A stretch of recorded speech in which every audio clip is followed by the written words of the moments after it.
Hi everyone, this is Jim and welcome back to my YouTube channel. Ito na nga, gusto ko lang klaruhin yung mga pinag-uusapan nila Pikwa na fake daw yung mga pictures at dinidebunk nga nila. So, ito nga ang picture na to, so sabi nila deform yung katawan ng lalaki, tapos may tattoo daw, kesyo-kesyo, tapos may collar daw at nakakap.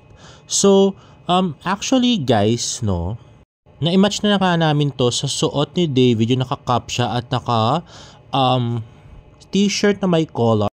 At ito nga yun, kita ang sobrang kasiyahan ni David Licauco sa Siargao. Ayan o, gray na t-shirt with collar at ang black na cap at ang black na pants. At sinasabi nga ni Lola Pikwa na edited daw ang picture. So, ba't mo kami mag-edit ng picture? At ba't mo kami mag-e-effort? Pwede namang manghingi na lang kami sa mga Pwede namang maghintay na lang pala kami sa mga galing sa mga upload ng mga locals, di ba? Ba't po kami mag-e-effort mag-edit? Dito actually galing yung picture kay Spanish Latte. So, kung titignan nyo, so naka-portrait, tapos ina 90 degrees natin. Tapos i-zoom natin ng konti hanggang sa 10 times zoom. Kaya nadideform yung picture. Kaya lumalabo, nagiging blurry. Hindi malinaw yung lens. Kasi nga naka 10 times zoom yan, no? Sino ba? Ano nga sila? Nagtatago nga kasi sila. Kaya nga nakatago yung mukha nung lalaki dun sa ulo nung babae.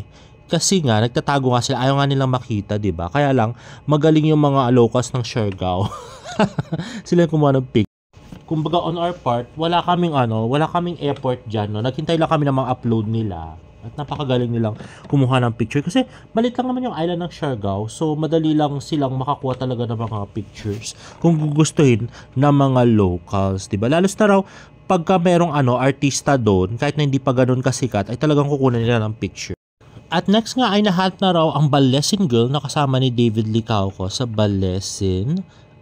Ito nga raw guys, yung evidence, yung sarong na yun na naiwan do sa golf cart, ay kakulay na kakulay nung sarong na suot-suot ni Alex sa isa niyang picture na nakuha sa Reddit. Oo nga no, parang pareho ng kulay. Tingnan nga natin ulit. Ayun no, siyang siya. Grabe. So, dun pa palang sa Balesin, nagpapakasaya na sila ni David. Grabe. So, yun nga, umalis nga si David papuntang Balesin Island.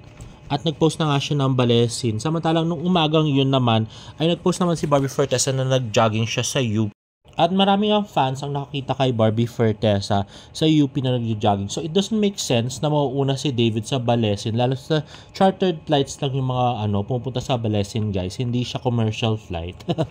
So imposibleng mauna si David doon. Iwanan niya dito sa Manila si Barbie. So ibig sabihin talaga ay meron siyang ibang kasama sa Balesin. Huh? At ito nga yung mga post ni Barbie nun, ayan nga, roller coaster emoji. At napaka-cute niya dyan, grabe. At may IG story pa nga si Barbie ng easy run lang dapat, tas biglang may uphill sprint sa Heartbreak Hill. Oo, diba? Heartbreak Hill. Talagang hinighlight yung Heartbreak Hill, diba?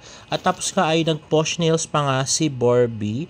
At nag-post naman ng Instagram story si Tita Ami ng what's it's like to be a mother, children, their tantrums and problems, mom.